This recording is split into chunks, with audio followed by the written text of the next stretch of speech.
ada fasenya, ada beberapa tahapan. Ada tahapan kita ini masih bisa bohong dengan pangeran. Terus ada tahapan nggak bisa bohong. Terus ada tahapan kita lisan nggak bisa ngomong, sing ngomong itu utawi anggota.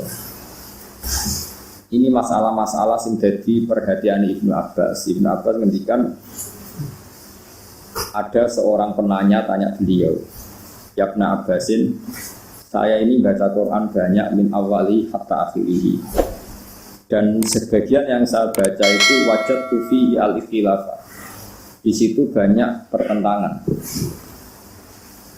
Misalnya ada ayat fahum la yatasaalun, bahwa nanti di mahsyar atau di kiamat mereka sudah tidak saling tanya. Tapi ada ayat misalnya waqifuhum innahum mas'ulun. Coba mereka hentikan karena mereka mau ditanya.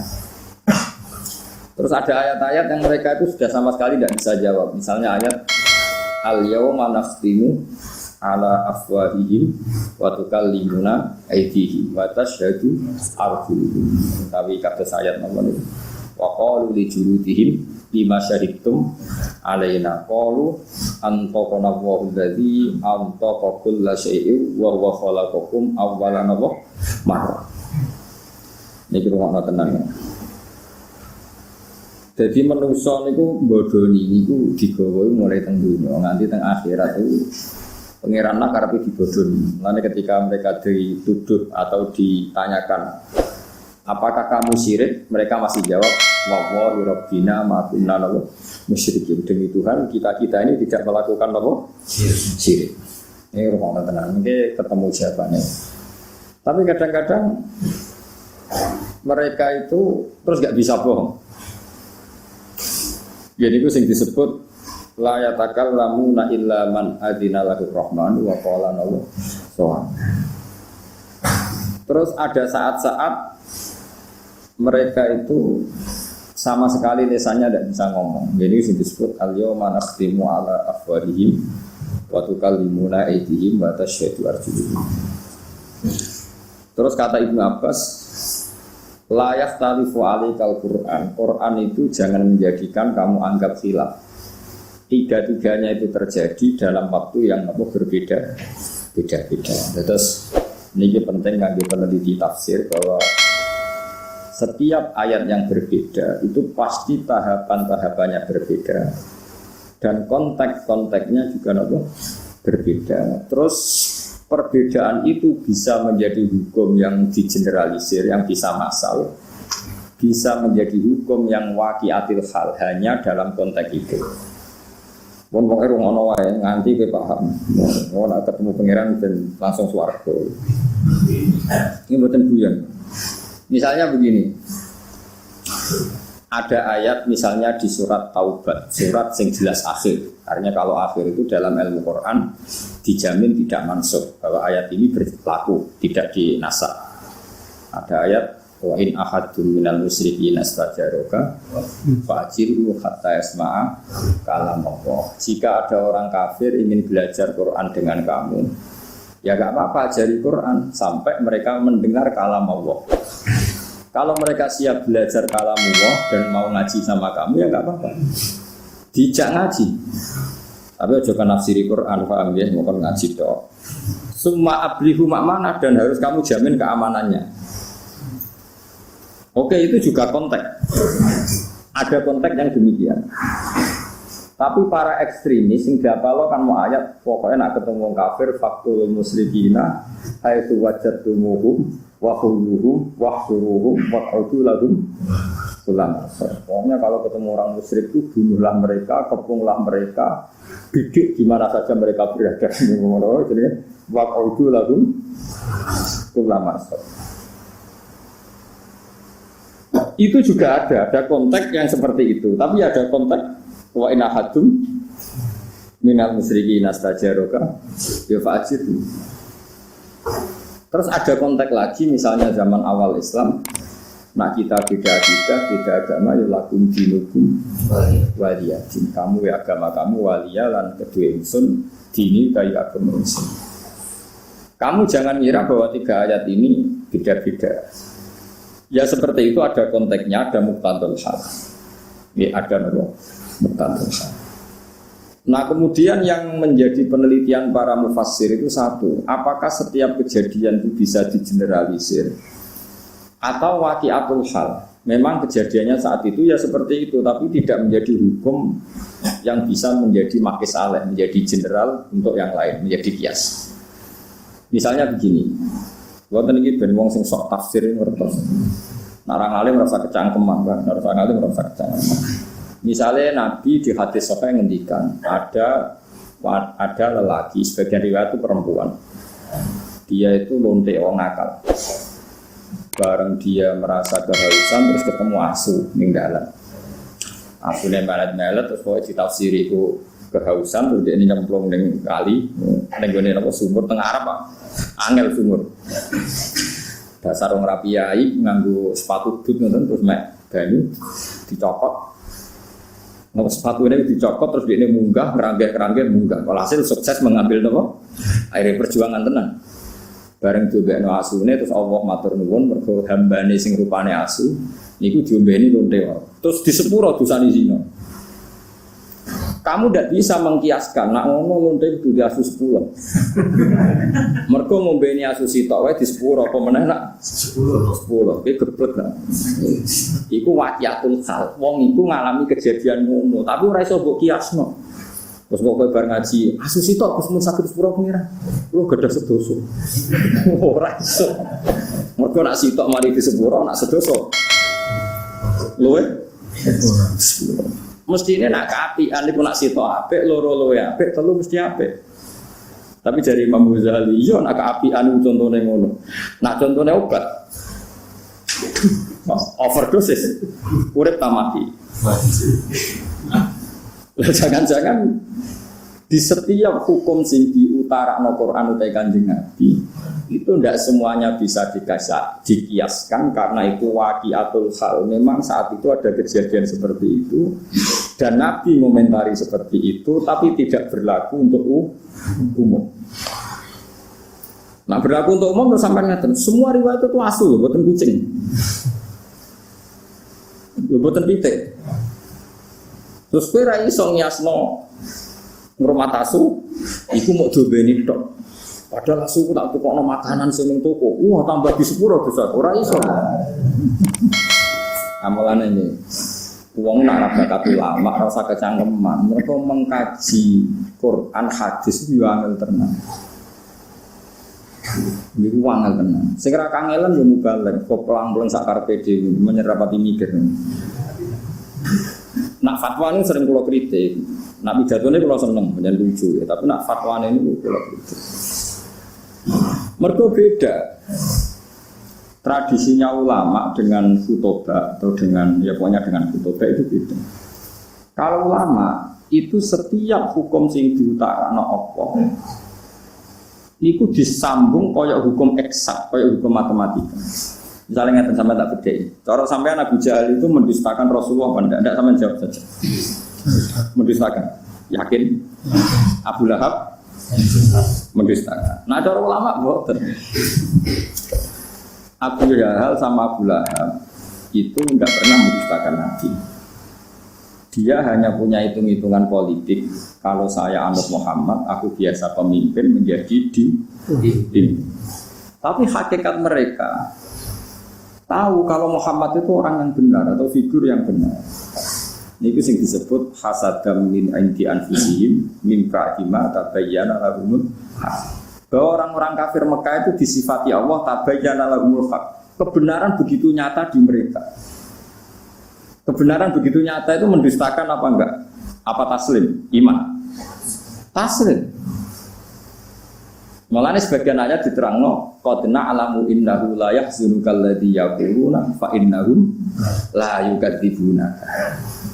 Entek sama Nabi kula. Nggih boten.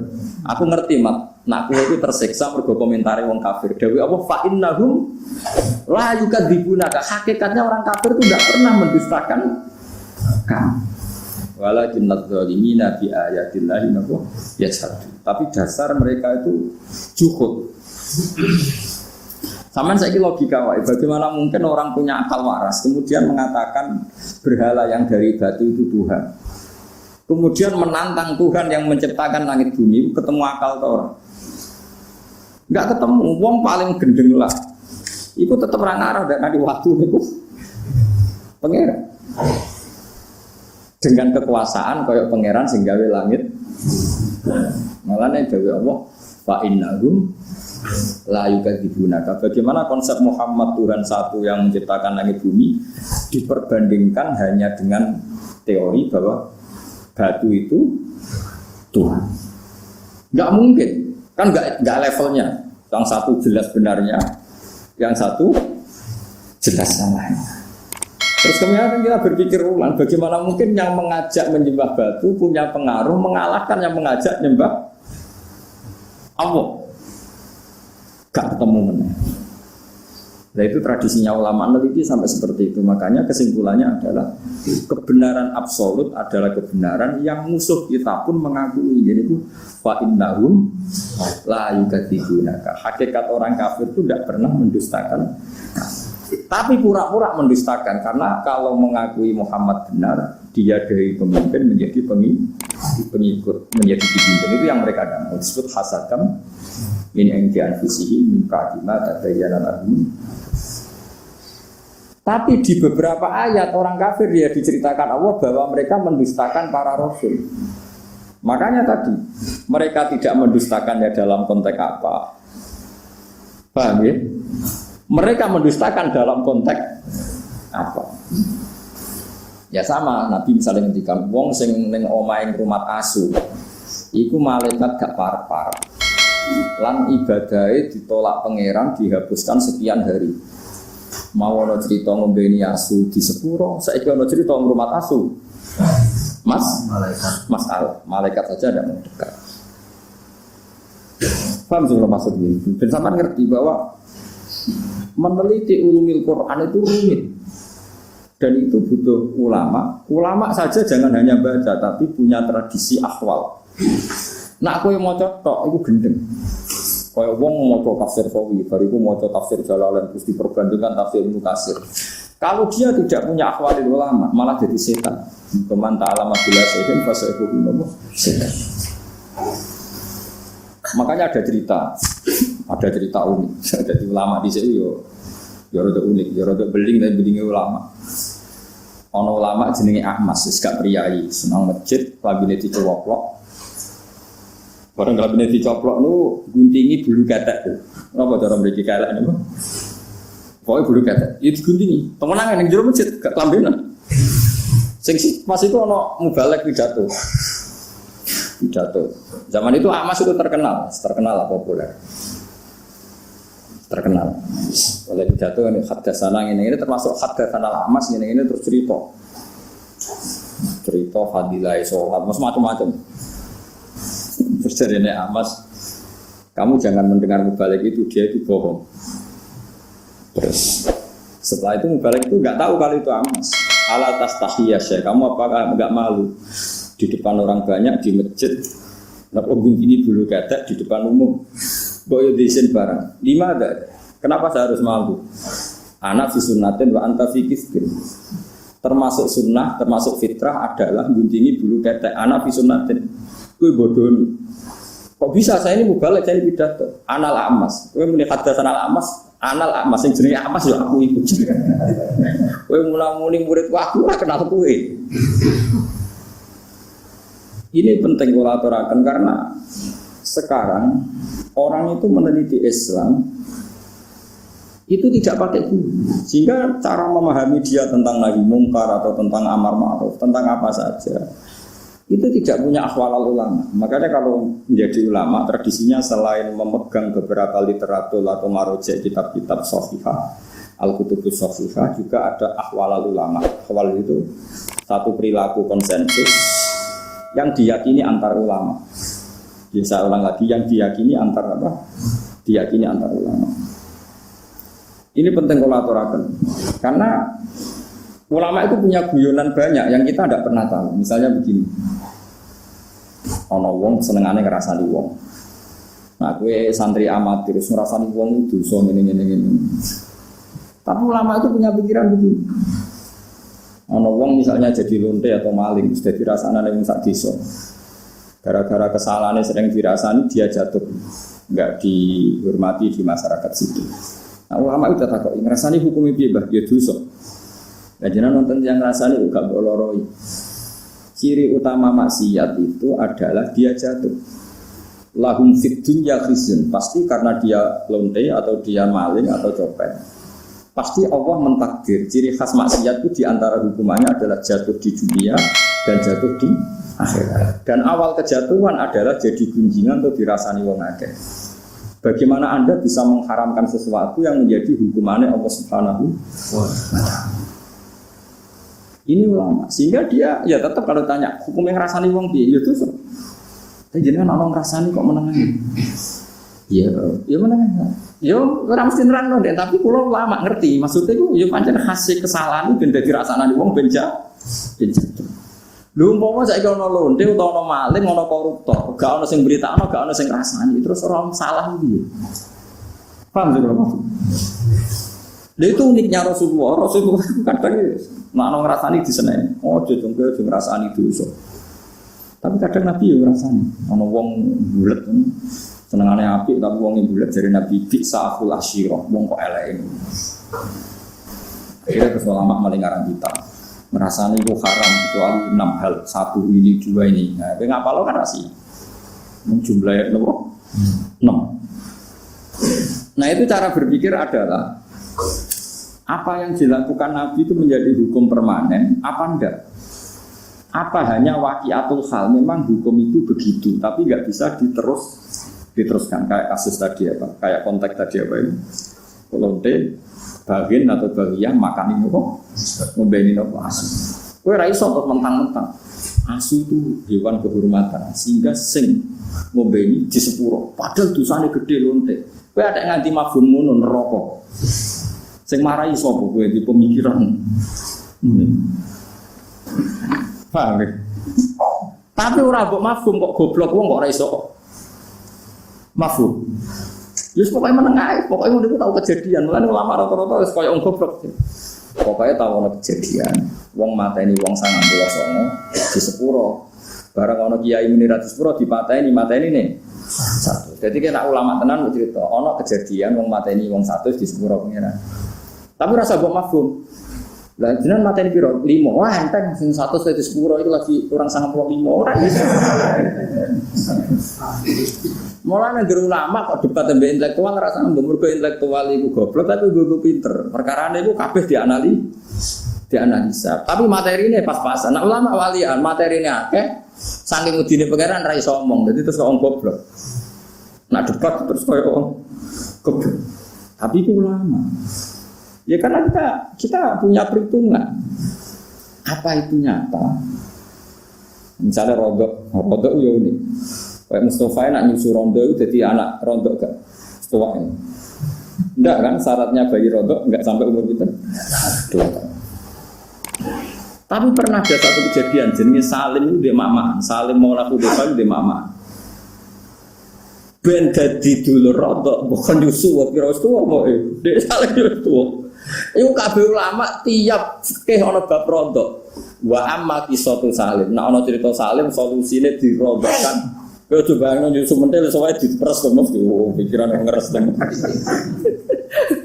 tadi nyusul orang kudu mentel soalnya terperes pikiran mau pornografi tapi ulama fikih mesti kangelan menjawab wa amma qissatu Salim famuhtasun bih itu khusus Salim. Jadi kadang apa yang dilakukan fatwanya Rasulullah itu kadang kejadian khusus, nggak bisa digeneralisir. Karena kalau kamu generalisir ya bingung tenan. Misalnya di surat yang sama, di surat Tobat ada faqtulul musyrikina ayatwajadumuhum satrusik. Bunuh orang musyrik ketika ketemu di mana saja. Di ayat yang sama, di surat yang sama, tapi anak ayat wa in ahadum minal musyrikina stajaruka ayo fa'jiru hatta yasma'a kalam. Kalau mereka ingin ngaji ya ulang ngaji sih. Karwane nek diulang ngaji ra iso-iso, ya piye meneh. Tapi nek masalah ra iso ora kudu wong kafir, wong Islam diulang ngaji ra iso-iso kan yo akeh. Iya napa mboten? Apa wong Islam nak juga ngaji terus iso kan ora mesti.